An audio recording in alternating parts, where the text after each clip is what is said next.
তারা ক্যানিবালিজম করছে। ক্যানিবালিজম বুঝছেন? মানুষের মাংস খাওয়া। প্রথম ক্রুসেডের কথা চিন্তা করেন, যখন ক্রুসেডাররা জেরুজালেম দখল করে নিল 1099 সালের জুলাই 15 তারিখ, আজকে থেকে 925 বছর আগের কথা। খ্রিস্টান ইতিহাসবিদরা লিখছে যে তারা এমনভাবে ম্যাসাকার করছে যে রাস্তায় কিছু কিছু জায়গায় পায়ের গোলারি পর্যন্ত মানুষের রক্ত ছিল, আর কিছু কিছু জায়গায় রক্ত ছিল হাঁটু পর্যন্ত, মুসলিমদের রক্ত। এবং তারা জেরুজালেম পর্যন্ত যাওয়ার সময় যতগুলো শহর পার হয়েছে প্রত্যেকটা শহরে ম্যাসাকার করছে, রেপ করছে, লুট করছে, আর্সন করছে, আগুন লাগাই দিচ্ছে। এবং এখানেই শেষ না, তারা ক্যানিবালিজম করছে। ক্যানিবালিজম বুঝছেন? মানুষের মাংস খাওয়া। এটা ঐতিহাসিকভাবে প্রমাণিত। সিরিয়ার উত্তর পশ্চিমে একটা শহর আছে আল মারাতুন নুমান।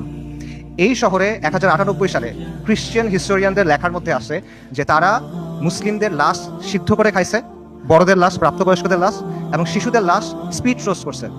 স্পিড রোস্ট মানে বোঝেন? একটা বড় লোহার শিক থাকে, সেই শিকের মধ্যে একটা জন্তুকে এফোর করা হয়, মনে করেন একটা কবুতর বা একটা মুরগি। তারপর এটা আগুনের উপর ঝুলানো হয় শিকটা, তারপর এটা ঘুরানো হয়, তখন আগুনটা ঝলসায় মাংসটা রান্না হয়। আপনারা অনেক সময় দেখবেন যে গ্রিল চিকেন এভাবে রান্না করে। এইভাবে মুসলিমদের শিশুদের রান্না করে খাইছে। আমি বানায় বলতেছি না, ক্যানিবালস এন্ড ক্রুসেডার্স একাডেমিক পেপার আছে, খুঁজে দেখেন, সেখানে প্রাইমারি সোর্স দেওয়া আছে, 12টা খ্রিস্টান সোর্স থেকে এটা প্রমাণিত। এই ঘটনা আমাদের সাথে ঘটছে। তাতারদের কথা চিন্তা করেন, বলা হয় যে মঙ্গলরা যখন বাগদাদ আক্রমণ করছিল 40 দিন পর্যন্ত মুসলিমদের হত্যা করছে। দজলা নদীর পানি লাল আর কালো হয়ে গেছে। লাল হলো মুসলিমদের রক্তে, কালো হলো সবকিছু পুরাই দিছে, ছাই গিয়ে নদীর পানিতে মিশছে, পানি কালো হয়ে গেছে।